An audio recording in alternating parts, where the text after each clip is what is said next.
ಕರ್ತನಾದ ಯೇಸು ನನ್ನ ಪಾಪಕ್ಕಾಗಿ, ನನ್ನ ಅಕ್ರಮಗಳಿಗಾಗಿ, ನನ್ನ ದ್ರೋಹಗಳಿಗಾಗಿ ಶಿಲುಬೆಯಲ್ಲಿ ತನ್ನ ರಕ್ತವನ್ನು ಸುರಿಸಿ ಪ್ರಾಣವನ್ನು ಕೊಟ್ಟು ಇವತ್ತು ನಿಮಗೋಸ್ಕರ ಆ ನಿತ್ಯ ಜೀವವನ್ನು ಸಿದ್ಧ ಮಾಡಿದ್ದಾನೆಂಬುದಾಗಿ, ಆತನೇ ನಮಗೆ ರಕ್ಷಕನೆಂಬುದಾಗಿ ನಾವು ಹೃದಯದಲ್ಲಿ ನಂಬಿ ಬಾಯಿಂದ ಅರಿಕೆ ಮಾಡೋರಿಗೆ ಈ ಒಂದು ಮಹಾಪದವಿ, ಈ ನಿತ್ಯ ಜೀವನ ಸಿಗುವಂಥದ್ದಾಗಿದೆ.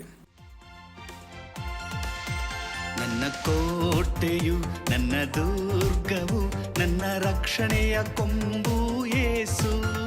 ನನ್ನ ಕೋಟೆಯು, ನನ್ನ ದುರ್ಗವು, ನನ್ನ ರಕ್ಷಣೆಯ ಕೊಂಬು ಯೇಸು.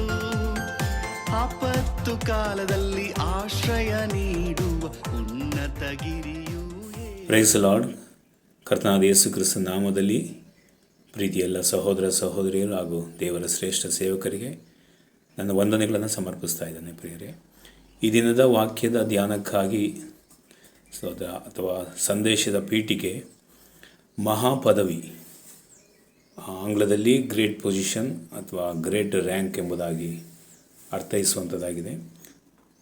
ಈಗಾದರೆ ಮಹಾಪದವಿ ಅಂದರೆ ಏನು, ಈ ಮಹಾಪದವಿಯನ್ನು ಹೊಂದಿಕೊಳ್ಳೋದಕ್ಕೆ ನಾವು ಏನು ಮಾಡಬೇಕು, ಕೆಲವೊಂದು ವಾಕ್ಯಗಳ ಮುಖಾಂತರವಾಗಿ ನಿಮಗೆ ಸ್ಪಷ್ಟೀಕರಿಸೋದಕ್ಕೋಸ್ಕರ ನಾನು ಇಷ್ಟಪಡ್ತಾ ಇದ್ದೇನೆ. ಪ್ರಿಯರೇ, ಈ ಮಹಾಪದವಿ ಅಂದರೆ ಏನು ಅಂದರೆ, ಭೂಲೋಕದಲ್ಲಿ ಕೂಡ ಎಲ್ಲ ಕ್ಷೇತ್ರದಲ್ಲಿ ಕೂಡ ಈ ಮಹಾಪದವಿಗಳು ಇರುವಂಥದ್ದಾಗಿದೆ. ಉದಾಹರಣೆಗೆ ನಾವು ತೆಗೆದುಕೊಂಡ್ರೆ, ಈ ರಾಜಕೀಯ ಕ್ಷೇತ್ರದಲ್ಲಿ ನಾವು ತಗೊಂಡಾಗ ಒಂದು ಸಣ್ಣದಾಗಿ ಆರಂಭದಲ್ಲಿ ಒಂದು ಕೌನ್ಸಿಲರ್ ಆಗಿರ್ತಕ್ಕಂಥ ಒಬ್ಬ ವ್ಯಕ್ತಿ, ಅದ ನಂತರ MLA ಅಥವಾ ಮಂತ್ರಿಗಳಾಗಿ ರಾಜ್ಯಸಭೆಯಲ್ಲಿ ಮುಖ್ಯಮಂತ್ರಿ ಏನಾಗಿದೆ, ಮುಖ್ಯಮಂತ್ರಿ ಸ್ಥಾನ ಒಂದು ಮಹಾಪದವಿಯಾಗಿದೆ. ಲೋಕಸಭೆಯಲ್ಲಿ ನಾವು ನೋಡೋದಾದರೆ ಒಂದು ಪ್ರಧಾನಮಂತ್ರಿ ಸ್ಥಾನ ಅಥವಾ ರಾಷ್ಟ್ರಪತಿ ಸ್ಥಾನ ರಾಜಕೀಯ ಕ್ಷೇತ್ರದಲ್ಲಿ ಒಂದು ಮಹಾಪದವಿ ಎಂಬುದಾಗಿ ಕರೆಸಿಕೊಳ್ಳುವಂಥದ್ದಾಗಿರ್ತದೆ. ಪ್ರಿಯರೇ, ಆಮೇಲೆ ಈ ಸಿನಿಮಾ ಕ್ಷೇತ್ರದಲ್ಲಿ ಕೂಡ ಒಂದು ಮಹಾಪದವಿ ನಾವು ನೋಡ್ಬೋದು. ಸಾಮಾನ್ಯ ವ್ಯಕ್ತಿ ಒಂದು ಸಿನಿಮಾದಲ್ಲಿ ನಟನೆ ಮಾಡೋದಕ್ಕೆ ಹಾಸ್ಯ ನಟನಾಗಿ ಹೋಗ್ತಾನೆ, ಖಳನಾಯಕನಾಗಿ ಹೋಗ್ತಾನೆ. ಅದರ ನಂತರ ಸಿನಿಮಾಗೆ ಆತನೇ ಆ ನಟನೆಗೆ ಹೀರೋ ಆಗ್ತಾನೆ. ಆ ಹೀರೋ ಅನ್ನೋ ಸ್ಥಾನ ಸಾಧಾರಣವಾಗಿ ಹಾಸ್ಯ ನಟನಾಗಿ ಗೌರವ ಪಾತ್ರ ನಟಿಸುವವನು ಖಳನಾಯಕನಾಗಿ ನಟಿಸ್ತಾ ಇದ್ದಂಥ ಅದೇ ವ್ಯಕ್ತಿ ಮುಂದೆ ಆ ಸಿನಿಮಾದ ಹೀರೋವಾಗಿ ಮಾರ್ಪಡ್ತಾನೆ, ನಿರ್ದೇಶಕನಾಗಿ ಮಾರ್ಪಡ್ತಾನೆ, ನಿರ್ಮಾಪನಾಗಿ ಮಾರ್ಪಡ್ತಾನೆ. ಇದೆಲ್ಲ ಏನಾಗಿದೆ, ಸಾಮಾನ್ಯ ಒಂದು ಸ್ಥಾನದಿಂದ ಒಂದು ಉನ್ನತವಾದ ಸ್ಥಾನಕ್ಕೆ ಏರಿ ಹೋಗುವಂಥದ್ದೇ ಈ ಒಂದು ಮಹಾಪದವಿ ಆಗಿದೆ. ಪೊಲೀಸ್ ಕ್ಷೇತ್ರದಲ್ಲಿ ಕೂಡ ನಾವು ನೋಡ್ತೀವಿ, ಒಂದು ಸಾಧಾರಣ PC ಮಟ್ಟದಿಂದ ಹಿಡಿದು DC ಆಗಿ, ACP ಆಗಿ, ಅಸಿಸ್ಟೆಂಟ್ ಕಮಿಷನರ್ ಆಗಿ ಏರಿ ಹೋಗುತ್ತಾ ಒಂದು ಸಾಧಾರಣ ಸ್ಥಾನದಿಂದ ಉನ್ನತವಾದ ಸ್ಥಾನಕ್ಕೆ ಒಂದು ಏರಿ ಹೋಗುವಂಥದ್ದೇ ಒಂದು ಮಹಾಪದವಿಯಾಗಿದೆ. Price lord. ಕರ್ತನಾಮಕ್ಕೆ ಮಹಿಮೆ ಉಂಟಾಗಲಿ. ಅದೇ ರೀತಿಯಾಗಿ ಈ ಆತ್ಮೀಕ ಕ್ಷೇತ್ರದಲ್ಲಿ, ಈ ಆತ್ಮೀಕ ಜೀವಿತದಲ್ಲಿ ಕೂಡ ಸಾಧಾರಣವಾದ ಒಂದು ವಿಶ್ವಾಸಿ ಮಟ್ಟದಲ್ಲಿ ಹೋಗಿ ನಾವು ನಂತರ ಆತ್ಮೀಕ ಜೀವಿತದಲ್ಲಿ ಬೆಳೆಯುತ್ತಾ ಮುಂದೆ ನಾವು ಹೊಂದಲಿಕ್ಕಿರುವಂಥ, ಅಡಿಯಲಿರುವಂಥ ಒಂದು ಸ್ಥಾನದ ಹೆಸರೇ ಈ ಮಹಾಪದವಿಯಾಗಿದೆ. ಪ್ರಿಯರೇ, ಹಲ್ಲೆಲೂಯಾ. ಕರ್ತನಾಮಕ್ಕೆ ಮಹಿಮೆ ಉಂಟಾಗಲಿ. ಈ ಮಹಾಪದವಿಯ ಗ್ರೇಟ್ ಪೊಸಿಷನ್ ಅನ್ನೋದು ಈ ರೀತಿಯಾಗಿರುವಂಥದ್ದಾಗಿದೆ. ಆದರೆ ದೇವರು ಕೆಲವೊಂದು ವಾಕ್ಯಗಳಲ್ಲಿ ದೇವರು ಆಲ್ರೆಡಿ ಅದನ್ನು ನಮಗೆ ತಿಳಿಸಿದ್ದಾನೆ, ಸ್ಪಷ್ಟೀಕರಿಸಿದ್ದಾನೆ. ವಾಕ್ಯಗಳು ನೋಡ್ತಾ ಹೋಗೋಣ. ಪ್ರಿಯರೇ, ತೀತ 1ನೇ ಅಧ್ಯಾಯದ 4ನೇ ವಚನದಲ್ಲಿ ಈ ಮಹಾಪದವಿ ಅಥವಾ ನಿತ್ಯ ಜೀವನ ಕುರಿತಾಗಿ ಅಲ್ಲಿ ಬರೆಯಲ್ಪಟ್ಟಿದೆ. ಸುಳ್ಳಾಡದ ದೇವರು ನಿತ್ಯ ಜೀವ ಕೊಡುತ್ತೇನೆಂದು ಅನಾದಿ ಕಾಲದಲ್ಲಿ ವಾಗ್ದಾನ ಮಾಡಿ ಕ್ಲುಪ್ತ ಸಮಯದಲ್ಲಿ ಅದನ್ನು ನೆರವೇರಿಸಿದ್ದಾನಂತೆ. ಆಮೇಲೆ ಕರ್ತನಾದ ಯೇಸು ಕ್ರಿಸ್ತನು ಕಲ್ವಾರಿ ಶಿಲುಬೆಯಲ್ಲಿ ಮಾನವ ಕುಲಕ್ಕಾಗಿ ತನ್ನ ಪ್ರಾಣವನ್ನು ಅರ್ಪಿಸಿ ಮತ್ತೆ ಪರಲೋಕಕ್ಕೆ ಏರಿ ಹೋಗಿ ನಮಗೋಸ್ಕರವಾಗಿ ಒಂದು ಸ್ಥಾನವನ್ನು ಸಿದ್ಧಪಡಿಸಿದ್ದಾನೆ. ಅದೇ ಉನ್ನತ ಸ್ಥಾನ, ಅದೇ ಮಹಾಪದವಿ, ಅದೇ ನಿತ್ಯ ಜೀವವಾಗುವಂಥದ್ದಾಗಿದೆ. ಈ ಮಹಾಪದವಿ ಎಂದು ನಾವು ನೋಡಬೇಕಾದ್ರೆ ಅದಕ್ಕೆ ಸಮಾನಾರ್ಥಕವಾದ ಅರ್ಥವೇ ನಿತ್ಯ ಜೀವ. ಸಾಮಾನ್ಯವಾದ ಒಂದು ವಿಶ್ವಾಸ ಜೀವಿತದಲ್ಲಿ ನಾವು ಪ್ರಾರಂಭ ಮಾಡಿ ನಂತರ ನಾವು ಮುಂದೆ ದೇವರು ನಮಗೋಸ್ಕರವಾಗಿ ಸಿದ್ಧಪಡಿಸಿರುವಂಥ ಆ ಉನ್ನತವಾದ ಸ್ಥಾನಕ್ಕೆ ಕರೆಯುವ ಹೆಸರೇ ಮಹಾಪದವಿಯಾಗಿದೆ. ಸುಳ್ಳಾಡದ ದೇವರು ಆ ನಿತ್ಯ ಜೀವ ಕೊಡುತ್ತೇನೆಂದೇಳಿ ಅನಾದಿ ಕಾಲದಲ್ಲಿ ಕ್ಲುಪ್ತ ಸಮಯದಲ್ಲಿ ಅದನ್ನು ಏನು ಮಾಡಿದ್ದಾರೆ, ಯೇಸು ಕ್ರಿಸ್ತನು ನೆರವೇರಿಸಿದ್ದಾನೆ. ನಮಗೋಸ್ಕರ ಮಹಾಪದವಿಯನ್ನು ಸಿದ್ಧ ಮಾಡಿಟ್ಟಿದ್ದಾನೆ. Price lord. ಕರ್ತನಾಮಕ್ಕೆ ಮಹಿಮೆ ಉಂಟಾಗಲಿ. ಅದನ್ನೇ ಆತನು ಸುವಾರ್ತೆ ಪುಸ್ತಕ ಯೋಹಾನ 14:3 ಆ ವಚನವನ್ನು ಸ್ಪಷ್ಟೀಕರಿಸಿದ್ದಾರೆ. ದೇವರು ಹೇಳಿದ್ದಾರೆ, ನಾನು ಹೋಗಿ ನಿಮಗೆ ಸ್ಥಳವನ್ನು ಸಿದ್ಧ ಮಾಡಿದ ಮೇಲೆ ತಿರುಗಿ ಬಂದು ನಿಮ್ಮನ್ನು ಕರೆದುಕೊಂಡು ಹೋಗಿ ನನ್ನ ಬಳಿಗೆ ಸೇರಿಸಿಕೊಳ್ಳುವೆ. ಆ ಮಹಾಪದವಿ ಅನ್ನುವಂಥ ಸ್ಥಾನ ನಮಗೆ ಈ ಲೋಕದಲ್ಲಿ ದೊರಕುವಂಥದ್ದಲ್ಲ, ಮತ್ತು ಶರೀರದ ಮೇಲೆ ನಾವು ಹೊಂದಿಕೊಳ್ಳುವಂಥದ್ದಲ್ಲ. ಸೊ ಅದೊಂದು ನಿತ್ಯ ಜೀವ ಆಗಿದೆ. ಅದು ಉನ್ನತವಾದ ಪರಲೋಕದಲ್ಲಿ ನಮಗೋಸ್ಕರವಾಗಿ ಯೇಸು ಕ್ರಿಸ್ತನು ಹೇಳಿದ ಪ್ರಕಾರ ನಮ್ಮ ಹೋಗಿ ನಿಮಗೋಸ್ಕರ ನಾನು ಸಿದ್ಧ ಮಾಡ್ತೀನಿ ಅಂದರೆ ಪರಲೋಕದಲ್ಲಿ ನಮಗೆ ಸಿದ್ಧವಾಗಿರುವಂಥ ಒಂದು ಉನ್ನತವಾದ ಸ್ಥಾನವೇ ಆ ನಿತ್ಯ ಜೀವಕ್ಕೆ ಕರೆಯುವಂಥ ಹೆಸರೇ ಮಹಾಪದವಿಯಾಗಿದೆ. Price lord. 2 ಕೊರಿಂಥರ್ 5ನೇ ಅಧ್ಯಾಯದಲ್ಲಿ 2 ಮತ್ತು 3ನೇ ವಚನಗಳು, 2 ವಾಕ್ಯದಲ್ಲಿ ಪೌಲನು ಮತ್ತೆ ಸ್ಪಷ್ಟೀಕರಿಸ್ತಾ ಇದ್ದಾರೆ. ದೇವರಿಂದ ಉಂಟಾದ ಒಂದು ಕಟ್ಟಡ ಪರಲೋಕದಲ್ಲಿ ನಮಗಿದೆ, ಪರಲೋಕದಿಂದ ದೊರಕುವ ನಮ್ಮ ನಿತ್ಯ ಮನೆ. ಈ 2 ವಚನಗಳು ನಮ್ಗೆ ಹೇಳ್ತಾ ಇದ್ದಾರೆ, ಪರಲೋಕದಲ್ಲಿ ನಮಗೊಂದು ಕಟ್ಟಡವನ್ನು, ಮನೆಯನ್ನು ಸಿದ್ಧ ಮಾಡಿ ಇಟ್ಟಿದ್ದಾನೆ. ಅದು ನಮಗೆ ನಿತ್ಯವಾದ ಮನೆಯಾಗಿದೆ. ಇದೇ ಆ ಉನ್ನತವಾದ ಪದವಿ ಅಥವಾ ನಮಗೆ ದೇವರು ದೊರಕಿಸಿಕೊಡುವಂತಹ ಆ ನಿತ್ಯದ ಮನೆ, ನಿತ್ಯ ಜೀವ. ಈ ನಿತ್ಯ ಜೀವನೇ ಅಲ್ಲಿ ಪೌಲ್ ಹೇಳ್ತಕ್ಕಂಥದ್ದು ಮಾತು ಮಹಾಪದವಿಯಾಗಿದೆ, ಉನ್ನತ ಸ್ಥಾನವಾಗಿದೆ. ದ ಗ್ರೇಟ್ ಪೊಸಿಷನ್ ಅಥವಾ ಗ್ರೇಟ್ ರ್ಯಾಂಕ್ ಆರ್ ಡಿಗ್ರಿ, ಆಂಗ್ಲದಲ್ಲಿ ಈ ರೀತಿಯೆಲ್ಲ ಕರೆಯಲ್ಪಟ್ಟಿದೆ. ಕರ್ತನಾಮಕ್ಕೆ ಮಹಿಮೆ ಉಂಟಾಗಲಿ. ಹಾಗಾದರೆ ಕರ್ತ ನಮಗೆ ವಾಗ್ದಾನ ಮಾಡಿ ನಮಗೆ ಆಲ್ರೆಡಿ ಪರಲೋಕದಲ್ಲಿ ಸಿದ್ಧ ಮಾಡಿ ಇಟ್ಟಿದ್ದಾನೆ. ಆ ನಮಗೋಸ್ಕರ ಆತ್ಮೀಕ ಶರೀರನ ಹೊಂದಿಕೊಳ್ಳಲಿಕ್ಕಿರುವಂಥ ಆ ಉನ್ನತವಾದ ಮಹಾಪದವಿ, ಆ ಉನ್ನತ ಪದವಿ, ಗ್ರೇಟ್ ಪೊಸಿಷನ್, ಅತಿ ನಿತ್ಯ ಜೀವವನ್ನು ನಮಗೋಸ್ಕರ ಒದಗಿಸಿಕೊಡಬೇಕೆಂಬುದಾಗಿ ದೇವರು ಯೇಸು ಕ್ರಿಸ್ತನ ಮುಖಾಂತರವಾಗಿ ಸಮಸ್ತವನ್ನು ನಮಗೆ ಆಲ್ರೆಡಿ ಸಿದ್ಧ ಮಾಡಿಟ್ಟಿದ್ದಾನೆ. ಸೊ ಹಾಗಾದರೆ ಈ ಒಂದು ನಿತ್ಯ ಜೀವ ಅಥವಾ ಈ ಮಹಾಪದವಿ ಅನ್ನೋದು ಎಲ್ಲರಿಗೂ ಸಿಗುವಂಥದ್ದಾಗಿದೆಯಾ? ಸೊ ಇದನ್ನು ಹೊಂದಿಕೊಳ್ಳೋದಕ್ಕೆ ನಾವು ಏನು ಮಾಡಬೇಕೆಂಬುದಾಗಿ ಅದನ್ನೇ ನಾವು ಮುಂದೆ ವಾಕ್ಯದಲ್ಲಿ ನೋಡ್ತಾ ಹೋಗೋಣ ಪ್ರಿಯರೇ. ಇದು ಒಂದು ಕ್ರೈಸ್ತರಿಗೆ ಮಾತ್ರ ಸಿದ್ಧವಾಗಿರುವಂಥದ್ದು ಅಲ್ಲ. ಈ ಮಹಾಪದವಿ ಅಥವಾ ನಿತ್ಯ ಜೀವನ ಲೋಕದ ಸಮಸ್ತ ಜನರಿಗೂ ಈ ಒಂದು ಮಹಾಪದವಿ, ಈ ಒಂದು ನಿರೀಕ್ಷೆಯ ಉನ್ನತ ಪದವಿ, ಈ ನಿತ್ಯ ಜೀವವನ್ನು ಕೊಡಬೇಕೆಂಬ ಉದ್ದೇಶದಿಂದಲೇ ಕರ್ತನಾದ ಯೇಸು ಕ್ರಿಸ್ತನು ಏನು ಮಾಡಿದ್ದಾರೆ, ಶಿಲುಬೆಯಲ್ಲಿ ನಮಗೆ ಅದು ಪ್ರಕಟಣೆ 5ನೇ ಅಧ್ಯಾಯದಲ್ಲಿ 9ನೇ ವಚನದಲ್ಲಿ ಸ್ಪಷ್ಟವಾಗಿ ನಮಗೆ ಆ ವಾಕ್ಯ ಹೇಳ್ತಾ ಇದೆ. ಆತನು ಯಜ್ಞಾರ್ಪಿತನಾಗಿ ತನ್ನ ರಕ್ತದಿಂದ ಸಕಲ ಕುಲ, ಭಾಷೆ, ಪ್ರಜೆ, ಜನಾಂಗಗಳವರಿಂದ ಮನುಷ್ಯರನ್ನು ದೇವರಿಗಾಗಿ ಕೊಂಡುಕೊಂಡೆ. ಸೊ ಕ್ರೈಸ್ತರಿಗೋಸ್ಕರ, ಕ್ರಿಶ್ಚಿಯನ್ನರಿಗೆ ಮಾತ್ರ ಇದು ಸೀಮಿತವಾಗಿರ್ತಕ್ಕಂಥ ಸ್ಥಾನವಲ್ಲ. ಈ ಉನ್ನತವಾದ ಪದವಿ, ಈ ಒಂದು ನಿತ್ಯ ಜೀವನ ಎಲ್ಲ ಜನಾಂಗದವರಿಗೂ, ಕುಲದವರಿಗೂ, ಭಾಷೆಯವರಿಗೂ, ಗೋತ್ರದವರಿಗಾಗಿ ಕರ್ತನಾದ ಯೇಸು ಕ್ರಿಸ್ತನು ಶಿಲುಬೆಯಲ್ಲಿ ತನ್ನ ರಕ್ತವನ್ನು ಚೆಲ್ಲಿ ತನ್ನ ಜೀವವನ್ನು ಕೊಟ್ಟು ಈ ಉನ್ನತವಾದ ಪದವಿಗೆ, ಈ ಮಹಾಪದವಿಗೆ, ಈ ನಿತ್ಯ ಜೀವನಕ್ಕೆ ಎಲ್ಲರನ್ನು ಕೂಡ ಆಹ್ವಾನಿಸ್ತಾ ಇದ್ದಾನೆ ಪ್ರಿಯರೇ. ಹಾಗಾದರೆ ಈ ಒಂದು ಮಹಾಪದವಿ, ಈ ನಿತ್ಯ ಜೀವನ ಹೊಂದಿಕೊಳ್ಳುವುದಕ್ಕೆ ನಾವು ಯಾವ ರೀತಿ ಅರ್ಹರಾಗಿರಬೇಕು, ಅದನ್ನು ಹೊಂದಿಕೊಳ್ಳುವುದಕ್ಕೆ ನಾವು ಏನನ್ನು ಮಾಡಬೇಕೆಂಬುದಾಗಿ ಕೆಲವೊಂದು ವಾಕ್ಯದಲ್ಲಿ ಅದು ನಮಗೆ ಸ್ಪಷ್ಟಪಡಿಸಿದೆ. ಆ ವಾಕ್ಯವನ್ನು ನಾನು ಹೇಳ್ತಾ ಹೋಗ್ತೇನೆ. ನಾವು ವಾಕ್ಯವನ್ನು ಧ್ಯಾನಿಸುತ್ತಾ ಹೋಗೋಣ ಪ್ರಿಯರೇ. ಒಂದು ಸರ್ತಿ ಜೆಬೆದಾಯನ ಮಕ್ಕಳ ತಾಯಿ ತನ್ನ ಮಕ್ಕಳದಂಥ ಯಾಕೋಬು ಮತ್ತು ಯೋಹಾನನ ಬಗ್ಗೆ ಯೇಸು ಕ್ರಿಸ್ತನಲ್ಲಿ ಒಂದು ವಿಜ್ಞಾಪನೆ ಮಾಡ್ತಾ ಇದ್ದಾಳೆ. ನಿನ್ನ ರಾಜ್ಯ ಬರಬೇಕಾದರೆ, ನೀನು ಸಿಂಹಾಸನದಲ್ಲಿ ಕುಳಿತುಕೊಳ್ಳುವಾಗ ನನ್ನ ಮಕ್ಕಳಲ್ಲಿ ಇಬ್ಬರಲ್ಲಿ ಒಬ್ಬನು ನಿನ್ನ ಬಲಗಡೆಯಲ್ಲಿ ಕೂತ್ಕೋಬೇಕು, ನಿನ್ನ ಎಡಗಡೆಯಲ್ಲಿ ಒಬ್ಬನು ಕೂತ್ಕೋಬೇಕು ಅಂತೇಳಿ ಆ ಮಹಾಪದವಿಯನ್ನು ಕುರಿತಾಗಿ ಆಕೆ ಆಶಿಸ್ತಾ ಇದ್ದಾಳೆ.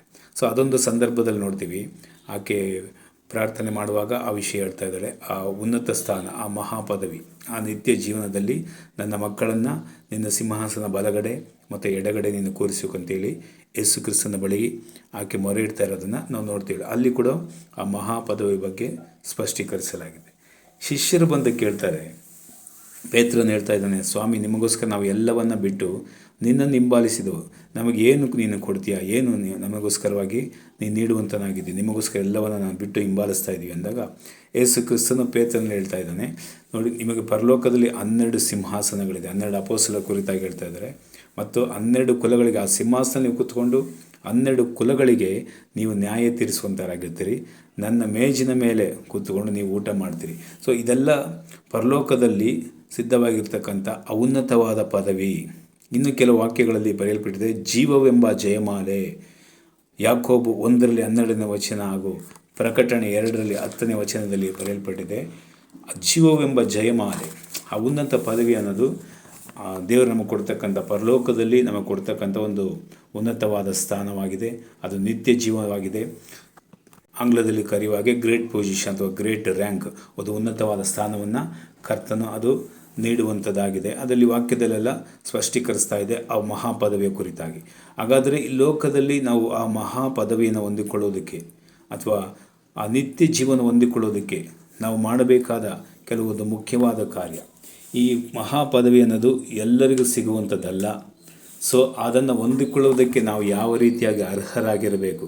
ಕೆಲವೊಂದು ವಾಕ್ಯದಲ್ಲಿ ಪೌಲನು ಬರೀತಾ ಇದ್ದಾರೆ, 2 ಥೆಸಲೋನಿಕ್ಯ 1ನೇ ಅಧ್ಯಾಯದ 5ನೇ ವಚನದಲ್ಲಿ, ಯಾವ ದೇವರ ರಾಜ್ಯಕ್ಕೋಸ್ಕರ ನೀವು ಕಷ್ಟವನ್ನು ಅನುಭವಿಸುತ್ತೀರೋ ಅದಕ್ಕೆ ಯೋಗ್ಯರಾಗಿರಬೇಕೆಂಬುದೇ. ನೋಡಿ, ಅನೇಕ ಕಷ್ಟಗಳನ್ನು ಅನುಭವಿಸಿ ದೇವರು ನಮಗೋಸ್ಕರವಾಗಿ ಸಿದ್ಧಪಡಿಸಿರುವಂಥ ಈ ನಿತ್ಯ ಜೀವವನ್ನು ನಾವು ಹೊಂದಿಕೊಳ್ಳಬೇಕಂತೆ. ಯಾವ ರಾಜ್ಯಕ್ಕೋಸ್ಕರ ನೀವು ಕಷ್ಟವನ್ನು ಇವತ್ತು ಅನುಭವಿಸ್ತಾ ಇದ್ದೀರಲ್ಲ ಅದಕ್ಕೆ ಯೋಗ್ಯರಾಗಿರಬೇಕೆಂಬುದೇ.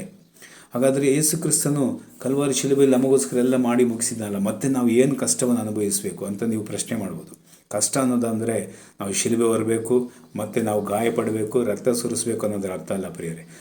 ದೇವರನ್ನು ನಂಬಿ, ಯೇಸು ಕ್ರಿಸ್ತನ ನಂಬಿ, ಆತನ ಕಟ್ಟಳೆ ಆಜ್ಞೆಗಳ ಕೈಕೊಂಡು ನಿತ್ಯ ಪ್ರಾರ್ಥನೆ ಮಾಡ್ತಾ, ಪರಿಶುದ್ಧತೆಯನ್ನು ಕಾಯ್ದುಕೊಳ್ತಾ, ಕ್ರಿಸ್ತನಿಗೆ ನಾವು ವಿಧೇಯರಾಗಿ ನಡೆಯುವಂಥದ್ದೇ ಸೇವೆ ಮಾಡುವುದು. ಸೇವೆಯಲ್ಲಿ ಕೆಲವೊಂದು ಪರಿಶ್ರಮಗಳು ಬರ್ತದೆ, ಕೆಲವೊಮ್ಮೆ ಉಪವಾಸ ಮಾಡಬೇಕಾಗುತ್ತದೆ. ಸೊ ಇದೆಲ್ಲ ಒಂದು, ಯಾಕಂದರೆ ಯೇಸು ಕ್ರಿಸ್ತನು ಹೇಳಿದ್ನಲ್ಲ, ಇಕ್ಕಟ್ಟಾದ ಬಾಗಿಲಿಂದ ಒಳಕ್ಕೆ ಹೋಗಿರಿ, ನಾಶಕ್ಕೆ ಹೋಗ್ತಕ್ಕಂಥ ಬಾಗಿಲಾಗಲ್ಲ. ಅದರಲ್ಲಿ ಅನೇಕರು ಹೋಗ್ತಾರೆ, ಬಟ್ ಇಕ್ಕಟ್ಟಾದ ಬಾಗಿಲಲ್ಲಿ ನೀವು ಹೋಗಬೇಕೆಂಬುದಾಗಿ. ಕೆಲವೊಮ್ಮೆ ನಮಗೆ ಈ ಆತ್ಮಿಕ ಜೀವಿತದಲ್ಲಿ ಇಕ್ಕಟ್ಟುಗಳು, ಪ್ರಯಾಸಗಳು, ಕಷ್ಟಗಳು ಬರ್ತದೆ. ಅದಕ್ಕೆ ಪೌಲಲ್ಲಿ ಹೇಳ್ತಾ ಇದ್ದಾನೆ, ಯಾವ ದೇವರಾಜ್ಯಕ್ಕೋಸ್ಕರ ನೀವು ಕಷ್ಟವನ್ನು ಅನುಭವಿಸುತ್ತೀರ ಅದಕ್ಕೆ ಯೋಗ್ಯರಾಗಬೇಕು ಎಂಬುದಾಗಿ ಅಂತ. ಪೇತ್ರನು 2 ಪೇತ್ರ 1ನೇ ಅಧ್ಯಾಯ 10ನೇ ವಚನದಲ್ಲಿ ಕೂಡ, 2 ಪೇತ್ರ 1ನೇ ಅಧ್ಯಾಯ 10ನೇ ವಾಕ್ಯ, ದೇವರು ನಿಮ್ಮನ್ನು ಕರೆದದ್ದನ್ನು ಆದುಕೊಂಡದ್ದನ್ನು ದೃಢಪಡಿಸಿಕೊಳ್ಳುವುದಕ್ಕೆ ಮತ್ತಷ್ಟು ಪ್ರಯಾಸ ಪಡಿರಿ. ಆ ಉನ್ನತವಾದ ಪದವಿಗೆ, ಆ ಮಹಾಪದವಿಗೆ ಈ ಲೋಕದಲ್ಲಿರುವಂಥ ನಾವು ಸಮಯದಲ್ಲಿ ಕೆಲವೊಂದು ಶ್ರಮೆಗಳನ್ನು ನಾವು ಅನುಭವಿಸಬೇಕು. ಅದಕ್ಕಾಗಿ ನಾವು ಪ್ರಯಾಸ ಪಡಬೇಕು ಎಂಬುದಾಗಿ ವಾಕ್ಯದಲ್ಲಿ ಸ್ಪಷ್ಟಪಡಿಸಿದೆ ಪ್ರಿಯರೇ. ಹಲ್ಲೆಲೂಯಾ, ಕರ್ತನಾಮಕ್ಕೆ ಮಹಿಮೆ ಉಂಟಾಗಲಿ. ಸೊ ಹಾಗಾದರೆ ಈ ದೇವರ ರಾಜ್ಯಕ್ಕೆ ನಮಗೋಸ್ಕರ ದೇವರು ಸಿದ್ಧಪಡಿಸಿರುವಂಥ ಈ ಮಹಾಪದವಿ, ಈ ಉನ್ನತವಾದ ಸ್ಥಾನಕ್ಕೆ ನಾವು ಹೊಂದಿಕೊಳ್ಳೋದಕ್ಕೆ ಕೆಲವೊಂದು ಶ್ರಮೆಗಳು, ಕಷ್ಟಗಳ ಮಧ್ಯದಲ್ಲಿ ಹಾದು ಹೋಗಬೇಕಾಗ್ತದೆ. ಸೊ ಆ ಮಾರ್ಗದಲ್ಲಿ ನಾವು ಹೋಗಬೇಕಾದ್ರೆ ಮುಂದೆ ನಮಗೋಸ್ಕರವಾಗಿ ದೇವರೇನು ಮಾಡಿದ್ದಾನೆ, ಆ ಮಹಾಪದವಿಯನ್ನು ನಮಗೋಸ್ಕರ ಸಿದ್ಧ ಮಾಡಿರುವಂಥ ದೇವರಾಗಿದ್ದಾನೆ. ಕರ್ತನಾಮಕ್ಕೆ ಮಹಿಮೆ ಉಂಟಾಗಲಿ. ಇನ್ನೊಂದು ಪ್ರಾಮುಖ್ಯವಾದ ವಾಕ್ಯ ಕೊಲೊಸ್ಸೆಯರ 1ನೇ ಅಧ್ಯಾಯದಲ್ಲಿ 3-5 ವಚನದಲ್ಲಿ ನಾವು ಓದ್ತೀವಿ, ಪರಲೋಕದಲ್ಲಿ ನಿಮಗೋಸ್ಕರವಾಗಿ ಸಿದ್ಧವಾಗಿರುವ ಮಹಾಪದವಿಯನ್ನು ನೆನೆಸುತ್ತಾ ನಾನು ದೇವರಿಗೆ ಸ್ತೋತ್ರ ಮಾಡ್ತೀನಿ ಪೌಲ್ ಹೇಳ್ತಾ ಇದ್ದಾನೆ. ಈ ಪರಲೋಕದಲ್ಲಿ ಆಲ್ರೆಡಿ ನಮಗೇನಾಗಿದೆ, ಈ ಒಂದು ಮಹಾಪದವಿ ಸಿದ್ಧವಾಗಿರೋದನ್ನು ನೆನೆಸುತ್ತಾ ದೇವರಿಗೆ ಸ್ತೋತ್ರ ಮಾಡ್ತೀನಿ, ದೇವರಿಗೆ ಕೃತಜ್ಞತೆಯನ್ನು ಸಮರ್ಪಿಸ್ತೀನಿ ಎಂದು ಪೌಲ್ ಹೇಳ್ತಾ ಇದ್ದಾನೆ. ಸೊ ಹಾಗಾದರೆ ದೇವರ ಮಕ್ಕಳಿಗೆ, ಯೇಸು ಕ್ರಿಸ್ತನ ಪ್ರೀತಿ ಮಾಡುವವರಿಗೆ ಇದೇನಾಗಿದೆ, ಈ ಮಹಾಪದವಿ ಸಿದ್ಧವಾಗಿದೆ ಅಂತೆ. ದೇವರೇನು ಮಾಡಿದ್ದಾನೆ, ಎಲ್ಲವನ್ನು ಸಿದ್ಧಪಡಿಸಿಟ್ಟಿದ್ದಾನೆ. ಹಾಗಾದರೆ ಇದನ್ನು ಹೊಂದಿಕೊಳ್ಳೋದಕ್ಕೆ ಏನು ಮಾಡಬೇಕು, ಕೆಲವೊಂದು ಪ್ರಯಾಸಗಳು ಪಡಬೇಕಾಗುತ್ತದೆ, ಕೆಲವೊಂದು ಕಷ್ಟದ ಮಾರ್ಗದಲ್ಲಿ ಹಾದು ಹೋಗಬೇಕಾಗ್ತದೆ. ಸೊ ದೇವರು ಆಲ್ರೆಡಿ ನಮಗೋಸ್ಕರವಾಗಿ ಈ ಮಹಾಪದವಿ, ಆ ಗ್ರೇಟ್ ಪೊಸಿಷನ್ ಅಥವಾ ನಿತ್ಯ ಜೀವವನ್ನು ಕರ್ತನ ನಮಗೋಸ್ಕರವಾಗಿ ಸಿದ್ಧಪಡಿಸಿಟ್ಟಿದ್ದಾನೆ ಪ್ರಿಯರೇ. ಕರ್ತನಾಮಕ್ಕೆ ಮಹಿಮೆ ಉಂಟಾಗಲಿ. ಇದು ಎಲ್ಲರಿಗೂ ಸಿಗುವಂಥದ್ದಲ್ಲ. ಯಾರಿಗೆ ಇದು ಈ ಒಂದು ಉನ್ನತವಾದ ಸ್ಥಾನ, ಈ ಮಹಾಪದವಿ, ಆ ನಿತ್ಯ ಜೀವ, ಆ ಜೀವ ಎಂಬ ಕಿರೀಟ, ಜೀವಮಾಲೆ ಸಿಗುವಂಥದ್ದಾಗಿದೆ. ವಾಕ್ಯದಲ್ಲಿ ಸ್ಪಷ್ಟವಾಗಿ ಬರೆಯಲ್ಪಟ್ಟಿದೆ. ಯೋಹಾನ 3ನೇ ಅಧ್ಯಾಯದಲ್ಲಿ 36ನೇ ವಚನದಲ್ಲಿ, ಯೋಹಾನ 3:36, ಆತನ ಮಗನನ್ನು ನಂಬುವವನಿಗೆ ನಿತ್ಯ ಜೀವ ಉಂಟು, ಮಗನಿಗೆ ಒಳಗಾಗದವನು ಜೀವವನ್ನು ಕಾಣುವುದಿಲ್ಲ. ಕರ್ತನಾದ ಯೇಸು ಕ್ರಿಸ್ತನನ್ನು ಯಾರು ನಂಬ್ತಾರೆ, ನಂಬುವವನಿಗೆ ಈ ಮಹಾಪದವಿ ಅಥವಾ ನಿತ್ಯ ಜೀವ ಇದೆ, ಮಗನಿಗೆ ಒಳಗಾಗದವನಿಗೆ ಈ ಜೀವವನ್ನು ಕಾಣುವುದಿಲ್ಲ. ಯೇಸು ಕ್ರಿಸ್ತನನ್ನು ನಿಮ್ಮ ಜೀವಿತದಲ್ಲಿ ಸ್ವಂತ ರಕ್ಷಕನಾಗಿ ಸ್ವೀಕರಿಸಿ, ಆತನೇ ಕರ್ತನು. ಯೇಸು ದೇವರು ಕರ್ತನಾದ ಯೇಸುವನ್ನು ಸತ್ತವರಿಂದ ಎಬ್ಬಿಸಿದನೆಂದು ಹೃದಯದಿಂದ ನಂಬಿದರೆ ನಿನಗೆ ರಕ್ಷಣೆ ಆಗುವುದು. ಹೃದಯದಿಂದ ನಂಬುವುದರ ಮೂಲಕ ನೀತಿ ದೊರಕುತ್ತದೆ, ಬಾಯಿಂದ ಅರಿಕೆ ಮಾಡೋದ್ರ ಮುಖಾಂತರ ರಕ್ಷಣೆ ಆಗ್ತದಂತೆ. ಸೊ ಯೇಸು ಕ್ರಿಸ್ತನಿಗೆ ಒಳಗಾಗದವರಿಗೆ ಈ ಮಹಾಪದವಿ ಅಥವಾ ನಿತ್ಯ ಜೀವನ ಇಲ್ಲ.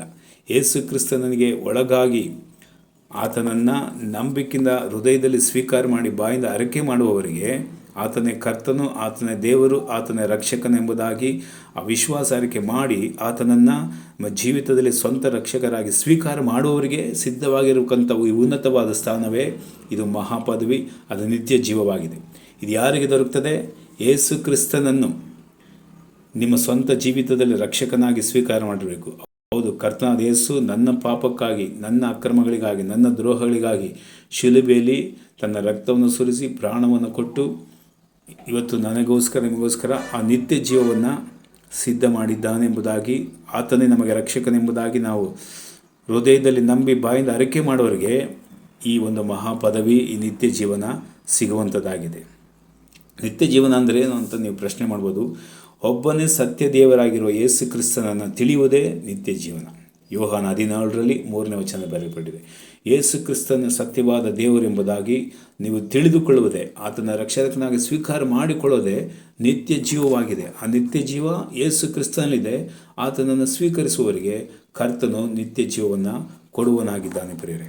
ಹಾಗಾದರೆ ಈ ಮಹಾಪದವಿ, ಈ ಒಂದು ನಿತ್ಯ ಜೀವನ ಯಾರಿಗೆ ಸಿಗುವಂಥದ್ದಾಗಿದೆ? ಆತನ ಮಗನಿಗೆ ಒಳಗಾಗಬೇಕು, ಕ್ರಿಸ್ತನನ್ನು ನಂಬುವವರಾಗಿರಬೇಕು, ಕ್ರಿಸ್ತನಿಗೆ ಒಳಗಾದವನಾಗಿರಬೇಕು, ಕ್ರಿಸ್ತನನ್ನು ನಂಬಿ ಸ್ವಂತ ರಕ್ಷಕರಾಗಿ ಸ್ವೀಕಾರ ಮಾಡಿಕೊಂಡಿರುವವರಿಗೆ ನಮಗೆ ರಕ್ಷಣೆ ಸಿಗುವಂಥದ್ದಾಗಿದೆ. ಈ ಮಹಾಪದವಿಯ ಸ್ಥಾನವನ್ನು ನಾವು ಹೊಂದಿಕೊಳ್ಳುವುದಕ್ಕೆ ಅರ್ಹರಾಗಿರ್ತೀವಿ ಪ್ರಿಯರೇ. ಕರ್ತನಾಮಕ್ಕೆ ಮಹಿಮುಂಟಾಗಲಿ. ಎರಡನೆಯದಾಗಿ, ಈ ಒಂದು ಮಹಾಪದವಿ, ಈ ಒಂದು ನಿತ್ಯ ಜೀವನ, ಈ ಗ್ರೇಟ್ ಪೊಸಿಷನ್ ಅಥವಾ ಗ್ರೇಟ್, ಇದಕ್ಕೆ ಯಾರು ಅರ್ಹರು, ಯಾರು ಅದು ಹೊಂದಿಕೊಳ್ಳಬಹುದು? 1 ಕೊರಿಂಥ 2ನೇ ಅಧ್ಯಾಯದಲ್ಲಿ 9ನೇ ವಚನದಲ್ಲಿ ಬರೆಯಲ್ಪಟ್ಟಿದೆ, ದೇವರು ತನ್ನನ್ನು ಪ್ರೀತಿಸುವವರಿಗೋಸ್ಕರವಾಗಿ ಸಿದ್ಧ ಮಾಡಿರುವಂಥ ಸ್ಥಾನವಾಗಿದೆ ಈ ಮಹಾಪದವಿ. ಯಾರೆಲ್ಲ ಯೇಸು ಕ್ರಿಸ್ತನನ್ನು ಪ್ರೀತಿ ಮಾಡ್ತಾರಲ್ಲ, ಆತನ್ನು ಪ್ರೀತಿಸುವವರಿಗೋಸ್ಕರವಾಗಿ ಈ ಸ್ಥಾನವಾದ, ಈ ಆಶೀರ್ವಾದಗಳನ್ನು ದೇವರು, ಈ ಮಹಾಪದವಿಯನ್ನು, ಈ ನಿತ್ಯ ಜೀವವನ್ನು ಸಿದ್ಧ ಮಾಡಿ ಇಟ್ಟಿದ್ದಾನೆ. ಪ್ರೀತಿ ಮಾಡೋದಕ್ಕೆ ಅರ್ಥ ಏನು? ಯೇಸು ಕ್ರಿಸ್ತನ ಹೇಳಿದ್ರು, ನನ್ನನ್ನು ಪ್ರೀತಿಸುವವನು ನನ್ನ ಆಜ್ಞೆಗಳನ್ನು, ನನ್ನ ಕಟ್ಟಳೆಗಳನ್ನು ಕೈಕೊಂಡು ನಡೆಯುವಂತನಾಗಿದ್ದಾನೆ. ಸೊ ಹಾಗಾದರೆ ಯೇಸು ಕ್ರಿಸ್ತನ ಪ್ರೀತಿ ಮಾಡ್ತಕ್ಕಂಥವರು ಕ್ರಿಸ್ತನನ್ನು ಅನುಸರಿಸುವವರಾಗಿರ್ತೀವಿ. ಆತನ ಆಜ್ಞೆಗಳನ್ನು, ಕಟ್ಟಳೆಗಳನ್ನು ಕೈಕೊಂಡು ಸತ್ಯವೇದದ ವಾಕ್ಯಗಳನ್ನು ಅನುಸರಿಸಿ ನಡೆಯುವವರಿಗೆ ಈ ಮಹಾಪದವಿ, ಈ ನಿತ್ಯ ಜೀವನ ನಮಗೋಸ್ಕರವಾಗಿ ಸಿದ್ಧವಾಗಿರುವಂಥದ್ದಾಗಿದೆ ಪ್ರಿಯರೇ. ಹಾಲೆಲೂಯ. ಕರ್ತನಾಮಕ್ಕೆ ಮಹಿಮುಂಟಾಗಲಿ. ನಂಬರ್ 3, ಮೂರನೇದಾಗಿ 2 ತಿಮೋಥೆ 4ನೇ ಅಧ್ಯಾಯದ 8ನೇ ವಚನದಲ್ಲಿ ಬರೆಯಲ್ಪಟ್ಟಿದೆ, ನೀತಿವಂತರಿಗೆ ದೊರಕುವ ಜಯಮಾಲೆ, ಆತನ ಪ್ರತ್ಯಕ್ಷತೆಯನ್ನು ಪ್ರೀತಿಸುವವರಿಗೆ ಇರತಕ್ಕಂಥ ಈ ಒಂದು ಉನ್ನತವಾದ ಸ್ಥಾನ ಅಥವಾ ಮಹಾಪದವಿ. ಸೊ ನೀತಿವಂತರಾಗಿರಬೇಕು. ನೀತಿವಂತರಂತಂದ್ರೇನು? ಕರ್ತನಾದ ಯೇಸು ಕ್ರಿಸ್ತನನ್ನು ನಾವು ಸ್ವಂತ ರಕ್ಷಕರಾಗಿ ಸ್ವೀಕಾರ ಮಾಡಿ, ಪಾಪದ ಪಾಲಿಗೆ ನಾವು ಸತ್ತು ಕ್ರಿಸ್ತನನ್ನು ಸ್ವಂತ ರಕ್ಷಕನಾಗಿ ಸ್ವೀಕಾರ ಮಾಡಬೇಕಾದ್ರೆ ನಾವೇನಾಗ್ತೀವಿ? ನೀತಿವಂತರಾಗಿರ್ತೀವಂತೆ. ನೀತಿವಂತರಿಗಿರ್ತಕ್ಕಂಥ ಒಂದು ಗುರುತೇನೆಂದರೆ, ಪಾಪಕ್ಕಾಗಿ ನಾವು ಸತ್ತು, ಪಾಪದಲ್ಲಿ ತೊಳೆಯಲ್ಪಟ್ಟು, ಯೇಸು ಕ್ರಿಸ್ತನ ನಾಮದಲ್ಲಿ ನಾವು ಮುಳುಗಿ ದೀಕ್ಷಾಸ್ಥಾನ ತೆಗೆದುಕೊಂಡು ಸತ್ಯವೇದನ ಓದಿ ಆತನ ಆಜ್ಞೆಗಳನ್ನು, ಕಟ್ಟಳೆಗಳನ್ನು, ವಾಕ್ಯಗಳನ್ನು ಅನುಸರಿಸುವವರೇ ನೀತಿವಂತರಾಗಿದ್ದಾರಂತೆ. ಸೊ ನೀತಿವಂತರಿಗೆ ಈ ಒಂದು ಜಯಮಾಲೆ ಅಥವಾ ಆ ಉನ್ನತವಾದ ಪದವಿ, ಆ ನಿತ್ಯ ಜೀವನ ನಮಗೋಸ್ಕರವಾಗಿ ಆತನ ಪ್ರತ್ಯಕ್ಷತೆಯನ್ನು ಪ್ರೀತಿಸುವವರಿಗೆ ಈ ಒಂದು ಉನ್ನತವಾದ ಪದವಿ, ಈ ಮಹಾಪದವಿ, ಈ ನಿತ್ಯ ಜೀವವನ್ನು ನಮಗೋಸ್ಕರವಾಗಿ ದೇವರು ಸಿದ್ಧ ಮಾಡಿಟ್ಟಿದ್ದಾನೆ. ಸೊ ಹಾಗಾದರೆ ಈ ನಿತ್ಯ ಜೀವನ, ಈ ಮಹಾಪದವಿಯನ್ನು ಹೊಂದಿಕೊಳ್ಳುವುದಕ್ಕೆ ಯಾರಿಗೆ ಇದು ಸಿಗುವಂಥದ್ದಾಗಿದೆ? ನಾವು ವಾಕ್ಯದಲ್ಲಿ ನೋಡ್ತೀವಿ. ಮೊದಲನೇದಾಗಿ ಆತನ ಮಗನಾದಂಥ ಯೇಸು ಕ್ರಿಸ್ತನನ್ನು ನಂಬುವವರಿಗೆ ಮತ್ತು ಆ ಮಗನಿಗೆ ಒಳಗಾದವರಿಗೆ ಈ ಒಂದು ಮಹಾಪದವಿ, ಈ ಒಂದು ನಿತ್ಯ ಜೀವನ ಸಿದ್ಧವಾಗಿರುವಂಥದ್ದಾಗಿದೆ ಪ್ರಿಯರೇ. ಆತನನ್ನು ಪ್ರೀತಿಸುವವರಿಗೆ ಈ ಒಂದು ನಿತ್ಯ ಜೀವನ ಅಥವಾ ಈ ಮಹಾಪದವಿಯನ್ನು ಕರ್ತ ನಮಗೆ ಕೊಡುವಂತನಾಗಿದ್ದಾನೆ. ನೀತಿವಂತರಿಗೆ ದೊರಕುವ ಜಯಮಾಲೆ, ನಾವು ನೀತಿವಂತರಾಗಿರಬೇಕು. ಕ್ರಿಸ್ತನನ್ನು ಸ್ವಂತ ರಕ್ಷಕರಾಗಿ ಸ್ವೀಕಾರ ಮಾಡಿಕೊಂಡವರಿಗೆ ಈ ಒಂದು ಮಹಾಪದವಿ, ಈ ಒಂದು ಉನ್ನತ ಸ್ಥಾನವನ್ನು ಕರ್ತ ನಮಗೆ ಕೊಡುವಂತನಾಗಿದ್ದಾನೆ. ಇದೇ ಅರ್ಹತೆ ಎಂಬುದಾಗಿ ನಾವು ವಾಕ್ಯದಲ್ಲಿ ನೋಡ್ತೀವಿ. ಸಲನಾಗಿ ಪೌಲನು ಈ ಮಹಾಪದವಿ ಮತ್ತು ನಿತ್ಯ ಜೀವನವನ್ನು ಒಂದು ಸ್ಪರ್ಧೆಗೆ ಹೋಲಿಸಿ ಒಂದು ಮಾತನ್ನು ಹೇಳ್ತಾರೆ. ಒಂದು ವಾಕ್ಯದಲ್ಲಿ ನಾವು ಅದನ್ನು ನೋಡ್ಬೋದು. 1 ಕೊರಿಂಥರ್ 9ನೇ ಅಧ್ಯಾಯದ 24-25ನೇ ವಚನ. ಇದೊಂದು ಸ್ಪರ್ಧೆ, ಇದೊಂದು ಓಟವಾಗಿದೆ. ಆ ವಾಕ್ಯದಲ್ಲಿ ಬರೆದಿದೆ ನೋಡಿ, ರಂಗಸ್ಥಾನದಲ್ಲಿ ಓಡುವುದಕ್ಕೆ ಗೊತ್ತಾದವರೆಲ್ಲರೂ ಓಡುತ್ತಾರಾದರೂ ಒಬ್ಬನು ಮಾತ್ರ ಬಿರುದನ್ನು ಹೊಂದುತ್ತಾನೆಂಬುದು ನಿಮಗೆ ತಿಳಿಯದು. ಅವರಂತೆ ನೀವು ಬಿರುದನ್ನು ಪಡೆದುಕೊಳ್ಳಬೇಕೆಂತಲೇ ಓಡಿರಿ. ಒಂದು ಸ್ಪರ್ಧೆ ಇದೆ, ಆ ಸ್ಪರ್ಧೆಯಲ್ಲಿ ಎಲ್ಲರೂ ಭಾಗವಹಿಸ್ತಾರೆ. ಆ ಓಟದ ಸ್ಪರ್ಧೆ ಅದು ಓಡಬೇಕಾದ್ರೆ ಎಲ್ಲರೂ ಓಟದಲ್ಲಿ ಓಡಿ ಜಯಿಸೋದಿಲ್ಲ. ಆದರೆ ಎಲ್ಲರೂ ಓಡಿದ್ರು ಕೂಡ ಒಬ್ಬನ ಮಾತ್ರ ಬಿರುದನ್ನು ಹೊಂದುತ್ತಾನೆ ಎಂಬುದಾಗಿ ಪೌಲನು ಹೇಳ್ತಾ ಇದ್ದಾರೆ. ನೀವು ಬಿರುದನ್ನು ಪಡೆದುಕೊಳ್ಳಬೇಕೆಂತಲೇ ಓಡಿರಿ, ಅದರಲ್ಲಿ ಹೋರಾಡುವವರೆಲ್ಲರೂ ಎಲ್ಲ ವಿಷಯಗಳಲ್ಲಿ ಮಿತವಾಗಿರುತ್ತಾರೆ. ಅಂದರೆ ಆ ಸ್ಪರ್ಧೆಯ ಉದ್ದೇಶ, ಸ್ಪರ್ಧೆಯಲ್ಲಿ ಗೆಲ್ತಕ್ಕಂಥವ್ರು ಏನು ಮಾಡ್ತಾರೆ ಅಂದರೆ ಅನೇಕ ವಿಷಯಗಳಲ್ಲಿ ಕೆಲವೊಂದು ಮಿತವಾಗಿರ್ತಾರೆ. ಕೆಲವೊಂದು ಕಾರ್ಯದಲ್ಲಿ ಅವ್ರು ಏನು ಮಾಡ್ತಾರೆ, ಆ ಸ್ಪರ್ಧೆಯನ್ನು ಗೆಲ್ಲಬೇಕು ಅನ್ನೋ ಒಂದೇ ಉದ್ದೇಶದಿಂದ, ಒಂದೇ ಗುರಿಯಿಂದ ಕೆಲವೊಂದು ವಿಷಯಗಳಲ್ಲಿ ಏನು ಮಾಡ್ತಾರೆ, ಅವರು ಮಿತವಾಗಿರ್ತಾರಂತೆ. ಎಲ್ಲವನ್ನು ಕಂಟ್ರೋಲ್ ಮಾಡ್ತಾ ತಮ್ಮನ್ನೇ ಆ ನಿಯಂತ್ರಣಕ್ಕೆ ತರ್ತಾರೆ. ಅವರ ಉದ್ದೇಶ ಏನು, ನಾನು ರಂಗಸ್ಥಾನದಲ್ಲಿ ಓಡ್ತಾ ಇದ್ದೀನಿ, ಸ್ಪರ್ಧೆಯಲ್ಲಿ ಭಾಗವಹಿಸಿದ್ದೀನಿ, ಈ ಸ್ಪರ್ಧೆಯಲ್ಲಿ ನಾನೇನು ಮಾಡಬೇಕು, ಗೆಲ್ಲಬೇಕು, ಆ ಪದವಿಯನ್ನು, ಆ ಒಂದು ಸ್ಥಾನವನ್ನು ಹೊಂದಬೇಕು, ಆ ಬಹುಮಾನ ಗಳಿಸ್ಬೇಕು ಅಂತೇಳಿ ಕೆಲವೊಮ್ಮೆ ಏನು ಮಾಡ್ತಾರೆ, ಕೆಲವೊಂದು ಮಿತವಾಗಿ ಅವರು ಓಡ್ತಾರೆ. ಆ ಉದ್ದೇಶ, ಆ ಗುರಿಯನ್ನು ನೆರವೇರಿಸೋದಕ್ಕೋಸ್ಕರವಾಗಿ ಅವರು ಸಮರ್ಪಣೆ ಉಳ್ಳವರಾಗಿರ್ತಾರೆ.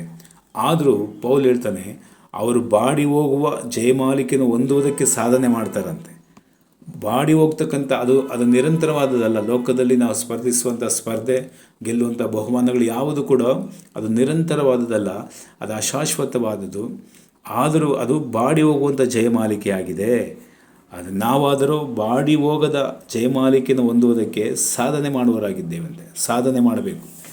ನಾವು ಹೊಂದಿಕೊಳ್ಳುವಂಥ ಈ ಮಹಾಪದವಿ, ಈ ನಿತ್ಯ ಜೀವನ ಎಂದೆಂದಿಗೂ ಅಳಿದು ಹೋಗುವಂಥದ್ದಲ್ಲ, ಅದು ಬಾಡಿ ಹೋಗುವಂಥದ್ದಲ್ಲ, ನಿತ್ಯ ನಿರಂತರ ಇರುವಂಥದ್ದಾಗಿದೆ. ಬಾಡಿ ಹೋಗದ ಜಯಮಾಲಿಕೆ ಹೊಂದುವುದಕ್ಕೆ ನಾವು ಸಾಧನೆ ಮಾಡುವವರಾಗಿದ್ದೇವಂತೆ. ಕೆಲವೊಮ್ಮೆ ಈ ಮಹಾಪದವಿಯನ್ನು ಹೊಂದುವುದಕ್ಕೆ, ಈ ಒಂದು ಓಟದಲ್ಲಿ, ಈ ಸ್ಪರ್ಧೆಯಲ್ಲಿ ಭಾಗಿಯಾಗ್ತಕ್ಕಂಥ ನಾವು ಕೆಲವೊಂದು ವಿಷಯಗಳು ನಾವು ಮಿತವಾಗಿರಬೇಕು. ಪ್ರಿಯರೇ, ಕರ್ತನಾಮಕ್ಕೆ ಮಹಿಮೆ ಉಂಟಾಗಲಿ. ನೋಡಿ, ಒಂದು ರಂಗಸ್ಥಾನದಲ್ಲಿ ಓಡ್ತಕ್ಕಂಥ ವ್ಯಕ್ತಿಗಳು ಕೆಲವೊಂದು ವಿಷಯಗಳಲ್ಲಿ ಅವರು ನಿಯಮಿತವಾಗಿರ್ತಾರೆ. ಆ ನಿಯಮ ಮೀರಿದಾಗ ಅದಕ್ಕೆ ಅವರು ಅರ್ಹರಾಗೋದಿಲ್ಲ. ಉದಾಹರಣೆಗೆ ನೋಡಬೇಕಾದ್ರೆ, ಕಳೆದ ವರ್ಷ ವಿಘ್ನೇಶ್ ಫೋಗಟ್ ಅಂತೇಳಿ ಒಬ್ಬ ವೆಯ್ಟ್ ಲಿಫ್ಟರ್, ಅವರು ಅಂತಿಮ ರೌಂಡಲ್ಲಿ ಬರಬೇಕಾದ್ರೆ ಅದಕ್ಕೆ ಸ್ಪರ್ಧೆ ಮಾಡಿದ್ದಾರೆ ವೆಯ್ಟ್ ಲಿಫ್ಟಲ್ಲಿ. ಇನ್ನೊಂದು ಗೆಲ್ಲುವಂಥ ಒಂದು ಚಾನ್ಸ್ ಇರುವಂಥ ಸಮಯದಲ್ಲಿ ಅವ್ರದ್ದು ಬಾಡಿ ವೆಯ್ಟನ್ನ ತೂಕ ಮಾಡಿ ನೋಡಿದಾಗ 100 ಗ್ರಾಮ್ ಅವರ ತೂಕದಲ್ಲಿ, ಶರೀರದ ತೂಕದಲ್ಲಿ 100 ಗ್ರಾಮ್ ವ್ಯತ್ಯಾಸ ಲಾಸ್ ಆಗಿತ್ತು ಅವರಿಗೆ. ಆ ವ್ಯತ್ಯಾಸ ಬಂದಿದ್ದರಿಂದ ಅವ್ರನ್ನ ಆ ಸ್ಪರ್ಧೆಯಿಂದ ಹೊರಗಾಗ್ತಾರೆ. ಆ ಸ್ಪರ್ಧೆಗೆ ನೀವು ಅರ್ಹರ ಅಂತೇಳಿ ಅವ್ರನ್ನ ಹೊರಗಾಗ್ತಾರಂತೆ. ಶರೀರದಲ್ಲಿ ಆದಂಥ ಒಂದು ತೂಕದ ವ್ಯತ್ಯಾಸದಲ್ಲಿ ಸ್ವಲ್ಪ ವ್ಯತ್ಯಾಸ ಬಂದಿದ್ದರಿಂದನೇ ಅವರ ಸ್ಪರ್ಧೆಗೆ ಭಾಗವಹಿಸೋಕ್ಕಾಗಿಲ್ಲ, ಅವರು ಹೊರಗಡೆ ಹಾಕಿದ್ರಂತೆ. ಹಾಗಾದರೆ ನಿತ್ಯ ಜೀವನಕ್ಕೆ, ಈ ಮಹಾಪದವಿಗೆ, ಈ ಸ್ಪರ್ಧೆಯಲ್ಲಿ ಭಾಗಿಯಾಗಿರ್ತಕ್ಕಂಥ ನಾವು ಅದನ್ನು ಹೊಂದಿಕೊಳ್ಳೋದಕ್ಕೂ ನಾವು ಕೆಲವೊಂದು ಸಾಧನೆಗಳು ಮಾಡಬೇಕಂತೆ. ಏನು ಆ ಸಾಧನೆ ಅಂದರೆ, ನಾವು ಈ ಲೋಕದ ಮಲಿನತ್ವದಲ್ಲಿ, ಪಾಪದಲ್ಲಿ ಸಿಕ್ಕಿಕೊಳ್ಳದೆ, ಇಬ್ರಿಯರ 12ನೇ ಅಧ್ಯಾಯದಲ್ಲಿ 1ನೇ ವಾಕ್ಯದಲ್ಲಿ ಹೇಳುವ ಪ್ರಕಾರವಾಗಿ ನಮ್ಮ ಸುತ್ತಲಿರುವ ನಮಗೆ ಅಭ್ಯಂತರ ಮಾಡುವ ಎಲ್ಲ ಭಾರವನ್ನು, ಹತ್ತಿಕೊಳ್ಳುವ ಪಾಪವನ್ನು ನಾವು ಸಹ ತೆಗೆದಿಟ್ಟು ನಂಬಿಕೆಯನ್ನು ಹುಟ್ಟಿಸುವ ಪೂರೈಸುವನಾಗಿರುವ ಯೇಸುವಿನ ಮೇಲೆ ದೃಷ್ಟಿ ಇಟ್ಟು ನಮಗೆ ನೇಮಕವಾದ ಓಟವನ್ನು ಸ್ಥಿರಚಿತ್ತದಿಂದ ಓಡೋಣ. ಲೋಕದಲ್ಲಿ ಅನೇಕ ಸಮಯದಲ್ಲಿ ನಮ್ಮನ್ನು ಅಶುದ್ಧತೆ ಪಡಿಸೋದಕ್ಕೆ, ನಮ್ಮನ್ನು ಪಾಪದಲ್ಲಿ ಬೀಳಿಸ್ತಕ್ಕಂಥ ಪರಿಸ್ಥಿತಿಗಳು, ಈ ಒಂದು ಓಟದಲ್ಲಿ ಸ್ಪರ್ಧೆಯಾಗಿರ್ತಕ್ಕಂಥ ನಾವು ಈ ಮಹಾಪದವಿಗೆ, ನಿತ್ಯ ಜೀವನಕ್ಕೆ ಸಿದ್ಧರಾಗಿರ್ತಕ್ಕಂಥ ನಮ್ಮ ಜೀವಿತದಲ್ಲಿ ಅನೇಕ ಸಾರಿ ಲೋಕದ ಆಶೆ, ಲೋಕದ ವ್ಯಾಮೋಹ, ಲೋಕದ ಅಶುದ್ಧತೆ, ಪಾಪಗಳನ್ನು ಸಹಿತ ನಮ್ಮ ಮುಂದೆ ಇಟ್ಟು ಈ ಸ್ಪರ್ಧೆಯಿಂದ ನಾವು ಹೊರಗುಳಿಯೋ ಹಾಗೆ, ಯಾವ ರೀತಿ ಆ ವಿಘ್ನೇಶ್ ಫೋಗಟ್ಟು ತನ್ನ ತೂಕದಲ್ಲಿ ವ್ಯತ್ಯಾಸ ಬಂದಿದ್ದರಿಂದ ಸ್ಪರ್ಧೆಯಿಂದ ಹೊರಗುಳಿದ್ನೋ, ಆ ರೀತಿಯಾಗಿ ಈ ಒಂದು ಮಹಾಪದವಿ, ಈ ನಿತ್ಯ ಜೀವನಕ್ಕೆ ಸಿದ್ಧರಾಗಿ ಓಡ್ತಾ ಇರುವಂಥ ಈ ಓಟದಲ್ಲಿ ಕೆಲವೊಮ್ಮೆ ಸೈತಾನ ಏನು ಮಾಡ್ತಾನೆ, ಅನೇಕ ಅಡ್ಡಿ ಆತಂಕಗಳನ್ನು ತಂದು ನಮ್ಮನ್ನು ಸ್ಪರ್ಧೆಯಿಂದ ಹೊರಗುಳಿಯಾಗಿ ಮಾಡ್ತಾನೆ. ಲೋಕದ ಆಸೆ ತೋರಿಸಿ, ಶರೀರದ ವ್ಯಾಮೋಹಗಳನ್ನು ತೋರಿಸಿ, ಈ ರೀತಿ ಎಲ್ಲ ಪಾಪಗಳಿಂದ ನಮ್ಮನ್ನು ಬೀಳಿಸೋದಕ್ಕೆ ಅವನು ಪ್ರಯತ್ನ ಮಾಡ್ತಾನೆ. ಪ್ರಿಯರೇ, ಅದಕ್ಕೆ ಓಟದ ಸ್ಪರ್ಧೆಯಲ್ಲಿ ಭಾಗಿಯಾಗಿರ್ತಕ್ಕಂಥ ನಾವು ಕೆಲವೊಂದು ನಿಯಮಿತವಾಗಿ ನಾವು ಓಡಬೇಕೆಂಬುದಾಗಿ ಅಲ್ಲಿ ಪೌಲ್ ಹೇಳ್ತಾ ಇದ್ದಾನೆ. ಆಡಿ ಹೋಗ್ತಕ್ಕಂಥ ಜೀವಮಾಲಿನ ಹೊಂದುವ ಸ್ಪರ್ಧೆಯಲ್ಲಿರ್ತಕ್ಕಂಥವರೇ ಎಲ್ಲ ವಿಷಯಗಳು ಮಿತವಾಗಿರ್ತಾರಂತೆ. ಅಂದರೆ ನಾವು ಎಂದೆಂದಿಗೂ ಬಾಡದಂಥ ಈ ನಿತ್ಯ ಅಥವಾ ಈ ಜಯಮಾಲೆ ಹೊಂದುವುದಕ್ಕೆ ನಾವೇನು ಮಾಡ್ತೀವಿ, ಸಾಧನೆ ಮಾಡುವವರಾಗಿರ್ತೀವಿ.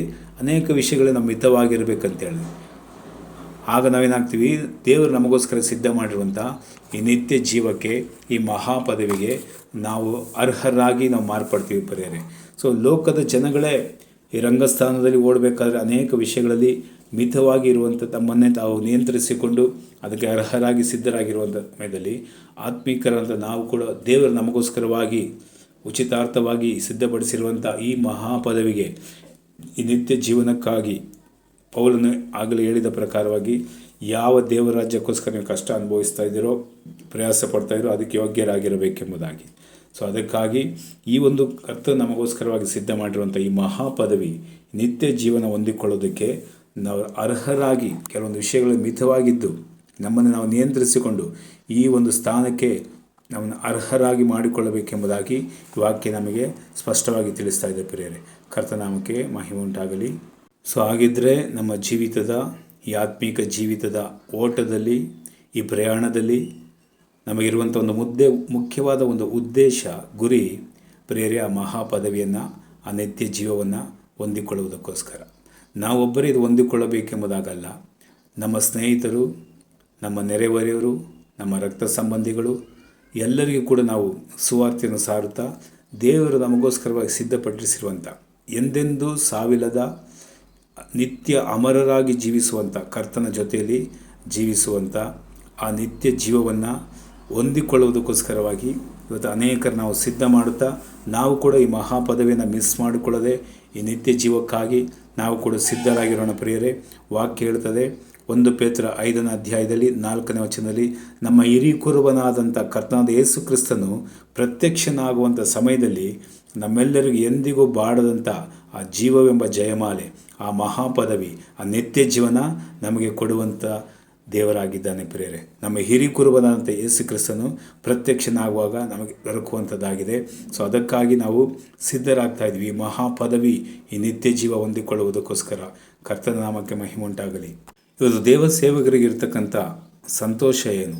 ಅಥವಾ ಒಂದು ಪಾಸ್ಟು ಸಭೆ ನಡೆಸ್ತಕ್ಕಂಥ ಒಬ್ಬ ಕುರುಬರು ಅಥವಾ ಪಾಸ್ಟರ್ ಸೇವೆ ಮಾಡ್ತಕ್ಕಂಥ ಸುವಾರ್ತೆ ಸಾರ್ತಕ್ಕಂಥ ಸುವಾರ್ತಿಗರಿಗೆ ಇರ್ತಕ್ಕಂಥ ಈ ಭೂಲೋಕದಲ್ಲಿ ಒಂದು ಉತ್ಕೃಷ್ಟವಾದ ಸಂತೋಷ ಏನೆಂಬುದಾಗಿ ಒಂದು ವಾಕ್ಯದಲ್ಲಿ ನೋಡಿಕೊಂಡು ನಂತರ ನಾವು ಪ್ರಾರ್ಥನೆ ಮಾಡಿಕೊಳ್ಳೋಣ ಪ್ರಿಯರೇ. 1 ಥೆಸಲೋನಿಕ 2ನೇ ಅಧ್ಯಾಯದಲ್ಲಿ 19ನೇ ವಚನ, ನಮ್ಮ ಕರ್ತನಾದ ಯೇಸು ಪ್ರತ್ಯಕ್ಷನಾಗುವಾಗ ಆತನ ಮುಂದೆ ನಮ್ಮ ಭರವಸವು, ನಮ್ಮ ಸಂತೋಷವು, ನಾವು ಹೊಗಳಿಕೊಳ್ಳುವ ಜಯಮಾಲಿಯು ಯಾರು? ನೀವೇ ಅಲ್ಲವೇ?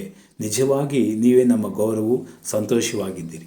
ಯಾರು ಈ ಮಹಾಪದವಿಯನ್ನು ಹೊಂದಿಕೊಳ್ಳೋದಕ್ಕೆ ಸಿದ್ಧರಾಗುತ್ತಾ ತಮ್ಮ ಮಂದೆಯನ್ನು, ತಮ್ಮ ಕೊಟ್ಟಂಥ ಸಭೆಯನ್ನು ಮತ್ತು ನಮ್ಮ ಕೊಟ್ಟಿರ್ತಕ್ಕಂಥ ಆತ್ಮಗಳನ್ನು ಸಿದ್ಧ ಮಾಡಿ ಇರ್ತಕ್ಕಂಥ ಸೇವಕರಿಗಿರ್ತಕ್ಕಂಥ ಸಂತೋಷವನ್ನು ಆ ವಾಕ್ಯದಲ್ಲಿ ಬರೆಯಲ್ಪಟ್ಟಿದೆ.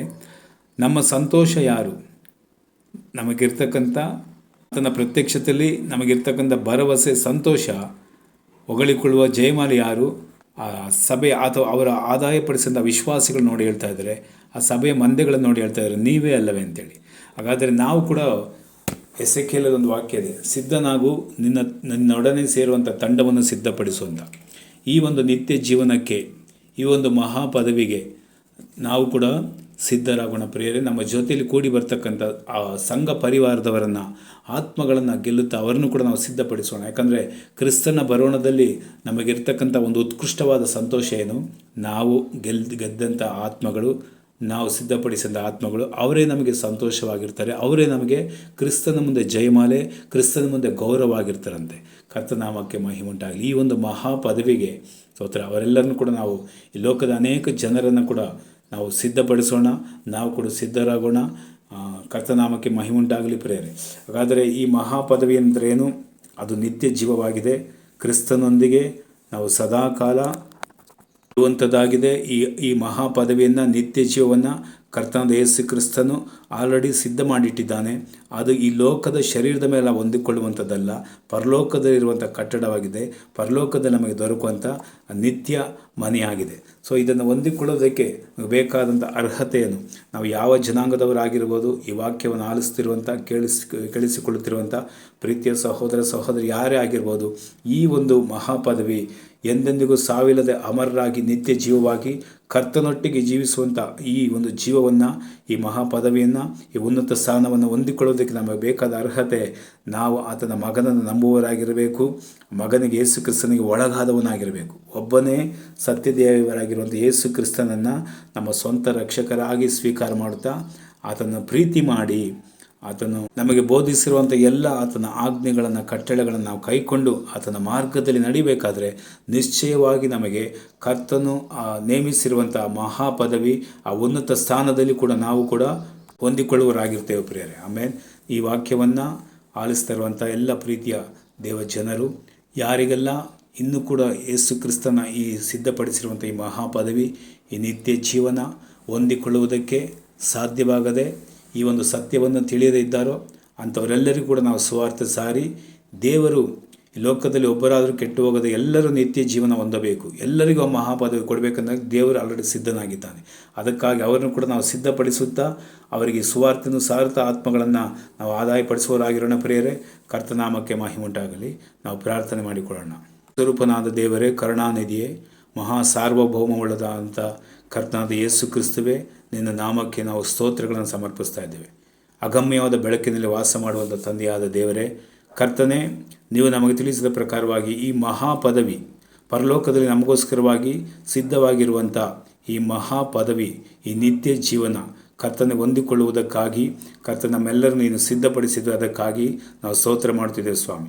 ಯಾರು ಯೇಸು ಕ್ರಿಸ್ತನನ್ನು ನಂಬುವರಾಗಿ, ಯೇಸು ಕ್ರಿಸ್ತನಿಗೆ ಒಳಗಾಗಿ, ಯೇಸುವಿನ ಸತ್ಯೋಪದೇಶಗಳನ್ನು ಕೈಕೊಂಡು ನಿನ್ನ ಮಾರ್ಗದಲ್ಲಿ ನಡೆಯುವವರಿಗೆ ನೀನು ಸಿದ್ಧಪಡಿಸಿರುವಂಥ ಈ ಮಹಾಪದವಿ ಎಂಬ ಉನ್ನತವಾದ ಸ್ಥಾನಕ್ಕೆ, ಈ ನಿತ್ಯ ಜೀವನಕ್ಕೆ ಕರ್ತನೆ ಸ್ತೋತ್ರ ನಾವು ಸಿದ್ಧರಾಗುವಂತೆ ನಮ್ಮ ಜೊತೆಯಲ್ಲಿ ಬರುವಂಥ ಕೂಟಗಳು ನಾವು ಸಿದ್ಧಪಡಿಸುವವರಾಗಿ, ನಮ್ಮ ಸಭೆಗಳನ್ನು ಸಿದ್ಧಪಡಿಸುವವರಾಗಿ, ಇನ್ನೂ ಅನೇಕ ಜನಾಂಗದವರು, ಕುಲದವರನ್ನ, ಭಾಷೆಯವರನ್ನ, ಗೋತ್ರದವರನ್ನ ಕರ್ತನೆ ಸ್ತೋತ್ರ, ನಮ್ಮ ನೆರೆಯವರನ್ನು, ನಮ್ಮ ಸ್ನೇಹಿತರನ್ನು, ನಮ್ಮ ರಕ್ತ ಸಂಬಂಧಿಗಳ ಎಲ್ಲರಿಗೂ ಸುವಾರ್ತೆಯನ್ನು ಸಾರಿ ಈ ಮಹಾಪದವಿಗೆ ಕರ್ತನೆ ಅವರನ್ನ ಸಿದ್ಧಪಡಿಸುವ ಹಾಗೆ ಇನ್ನೂ ಕೂಡ ನಮಗೆ ಕೃಪೆಯನ್ನು ಅನುಗ್ರಹಿಸಿ ಕರ್ತನೇ ನೀನು ನಡೆಸಪ್ಪ. ಸ್ತೋತ್ರ ರಾಜನೇ, ಈ ನೀನು ಇಟ್ಟಿರುವಂಥ ಈ ಮಹಾಪದವಿಗಾಗಿ ಕರ್ತನೇ ಸ್ತೋತ್ರ ಸ್ವಾಮಿ, ಉನ್ನತವಾದ ಸ್ಥಾನಕ್ಕಾಗಿ, ನಿತ್ಯ ಜೀವಕ್ಕಾಗಿ ನಾವು ಸ್ತೋತ್ರ ಮಾಡುತ್ತಿದ್ದೇವೆ. ಕರ್ತನೇ ಸ್ತೋತ್ರ ರಾಜನೇ, ನೀನು ಕಲ್ವಾರಿ ಶಿಲುಬೆಯಲ್ಲಿ ಕರ್ತನ ರಕ್ತವನ್ನು ಸುರಿಸಿ ಮರಣ ಹೊಂದಿದಂಥ ಮುಖ್ಯವಾದ ಉದ್ದೇಶ ಕರ್ತನೇ ಸ್ತೋತ್ರ. ಪ್ರಕಟಣೆ ಓದಿದ ಪ್ರಕಾರವಾಗಿ ನೀನು ಯಜ್ಞಾರ್ಪಿತನಾಗಿ ಸಕಲ ಜನಾಂಗ, ಕುಲ, ಭಾಷೆ, ಗೋತ್ರದವರಿಗಾಗಿ ಕರ್ತನೇ ನಿನ್ನ ಯಜ್ಞಾರ್ಪಿತನಾದ ಎಂಬುದಾಗಿ ವಾಕ್ಯದಲ್ಲಿ ಬರೆಯಲ್ಪಟ್ಟಿದೆ. ಕರ್ತನೇ ಸ್ತೋತ್ರ ಸ್ವಾಮಿ, ಆ ಉದ್ದೇಶವನ್ನು ನಾವು ಇಲ್ಲಿ ನೆರವೇರಿಸುವವರಾಗಿ ನಾವು ಕೂಡ ಈ ಮಹಾಪದವಿಗೆ, ನಿತ್ಯ ಜೀವನಕ್ಕಾಗಿ ಸಿದ್ಧರಾಗುವಂತೆ ಎಲ್ಲರನ್ನು ಸಿದ್ಧಪಡಿಸುವಂಥ ಕೃಪೆಯನ್ನು ಎಲ್ಲರಿಗೂ ಅನುಗ್ರಹಿಸಬೇಕಾಗಿ ಪ್ರಾರ್ಥಿಸುತ್ತಿದ್ದೇನೆ ಸ್ವಾಮಿ. ಯೇಸು ಕ್ರಿಸ್ತನ ನಾಮದಲ್ಲಿ ತಂದೆಯಾದ ದೇವರೇ, ಆಮೇನ್ ಆಮೇನ್.